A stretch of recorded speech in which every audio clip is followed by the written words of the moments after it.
Okay, mayong mudto na usab kanatong tanan Luzon, Visayas, Mindanao.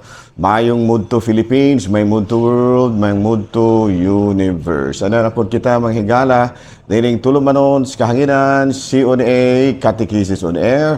O ako lang gihapon kini inyong ubos nga alagad, Reverendo Padre Edwin Academia Acab. Abino adlaw na usab karon nga Huwebes, pitch sa 29 na kini sa bulan sa Hunyo tuig 2023, no? So petsa 29 ron piyesta ron ni San Pedro ug ni San Pablo, no? So ako di ay nga timbayaon ug may mudto ang akong mga kapaisano dinas manhuyod no na sa mahay Barangay Campuyo. O ayan, no? Kumusta na to ang mga Cufreros family din ha, no? Cufreros family, kumusta na ang ato ang kanhi barangay captain din ha, Cufreros ug ang iyang pamilya, kumusta na? Pamilyang Akabal, no? Kumusta usab?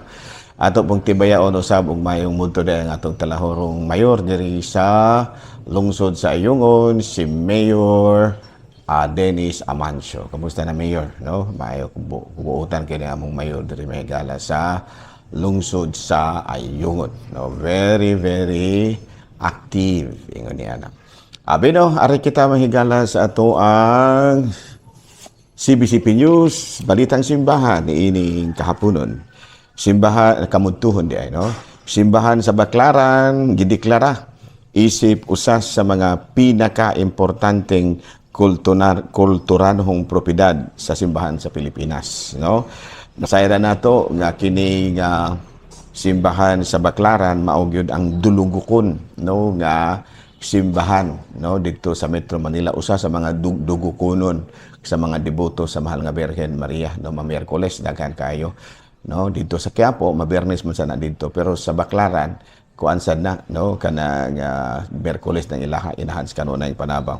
Ang maong simbahan gidumala usab sa mga redemptoristas, no? So karon gideklara na formal na gyud nga gideklara ang simbahan sa Baclaran isip usa sa mga most important kining cultural property of the Catholic Church in the Philippines.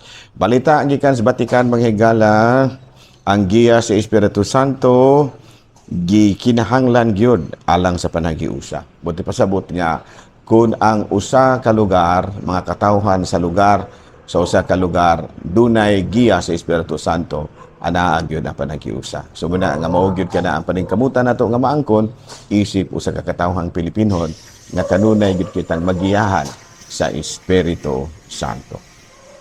Okay, no, ari kita manghigala sa ato nga mga pangutana. Okay, doon na kitay mga kuan diri, doon na kitay mga questions diri mahigala, no? Abi no unang pangutana, Padre, samahan. Makasala ba ta Padre ug wala tay simba-simba ug Domingo? Busy man gud ko sa panginabuhi, mga negosyante man gud ning among pamilya. Domingo mamaligya magumistabuan namo. But anyway, kung per se ra gyud nga walay simba-simba, dili gyud ka makaingon instantly nga sala gina siya. Magdepende sa rason. Ana, no? Panalitan ka ng inyuha nga nang negosyo ra mo, Domingo di na mo kasimba, murag naa ginadapit.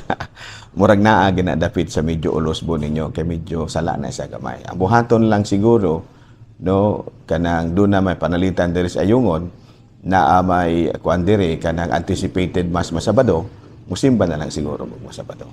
Ana, no?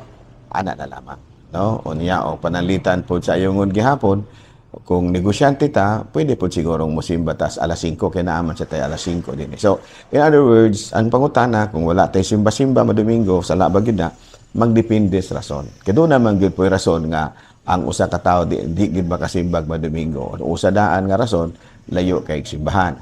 No, ingon mo ulang-ulangon pa og isla mga kadagatan o dunay sakit o baka nagbantay o masakiton bata ingon ni ana, no?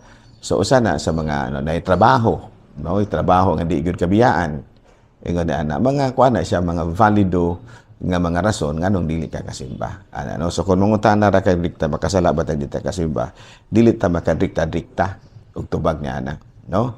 Pero kanang imo ha kay batud pa nimo pag nabuhi nimo negosyante mo nang di ka makasimba kay mamaligi ara mo dito sa tabuan. Just a laptop no ano. Dili nga kagahin na lang jud panahon sa kan pa bisperas pa lang daan no simba na ta no. Kami diri sa Ayungon gipaangayan gid nato. Now nya do na pud koy alas 5 nga misa sa kadlawon aron pod nga ang mga kaigsuonan nato nga mamaligya ay mga nagkanginabuhi po rin taon madomingo makasimba gyud. Okay, klaro. Lain pangutana. Another question, pwede ra ba kini pwede lain pangutana na ako'y silingan manggihatagon buutan kaayo pero di gihapon mo simba pwede ra ba na? Tubag ni ana. Katungdanan man gud pagsimba. No katungdanan usab ang pagtabang sa imong isigkayngon, manggihatagon ka, ingon ni ana. Katungdanan man na. Pero napagdilaing katungdanan unsa man ang pagpakikita sa Ginoo matag Domingo. Simba gyud ka. Pero malagi na do na magutay mga rason, pero magdepende na sa rason kung nganong wala ka makasimba. Okay ba? Klaro? O, sige. Lain pag yung pangutana. Father, may mga church organizations nga dili mo appeal sa kalihukan sa simbahan. No, maglahi-lahi na pud silang ila. Subag niya na unsa may maayo ani Father. Actually, I have also experienced that nga doon ay mga organizations nga kining dili gyud mo appeal sa kalihukan simbahan. So ako lang gyud silang usually mga kuan baga renewal movements kalagmitan, mga renewal movements. So muna nga diri sa Dumaguete, dunay gihimo si Monsignor Julio Ceruela aron gyud nga maaktibo sa simbahan ang mga kining mga gitawag og mga mandated organizations, kining mga renewal movements ug daghan pang uban.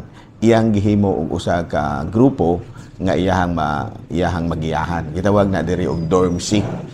Kami diri sa kining ako ang kining parokya, plano na akong sundon to na may dormsi, siguro maghimo pa kog formsi, no? Parochial organizations and renewal movements. O Form C ang ako apod nakang Monsignor Julius kan man iya Dorm C ako Form C.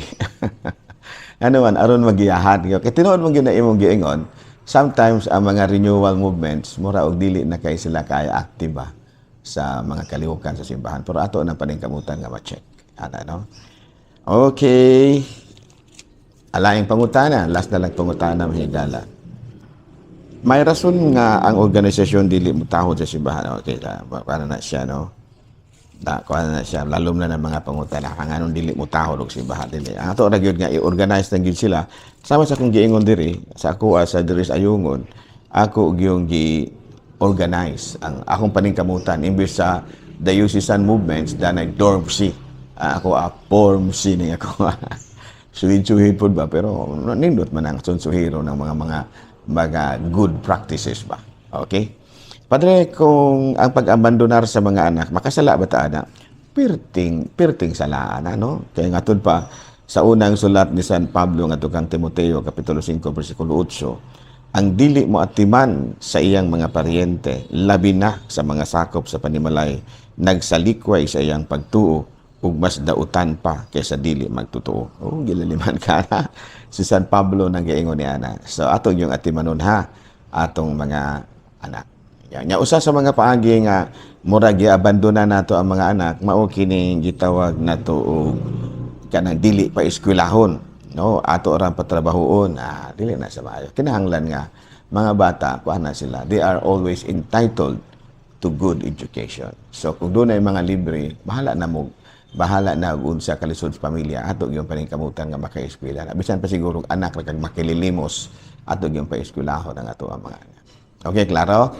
Abeno din hinalang una kita kutob ako lang gihapon kini inyong ubos nga alagad Reverendo Padre Edwin AA manamilit na usab kaninyo og manalangin kanato ang Dios makagahong tanan, Amahan, Anak, Espiritu Santo. Good news. Good noon. Good noon, Pilipinas.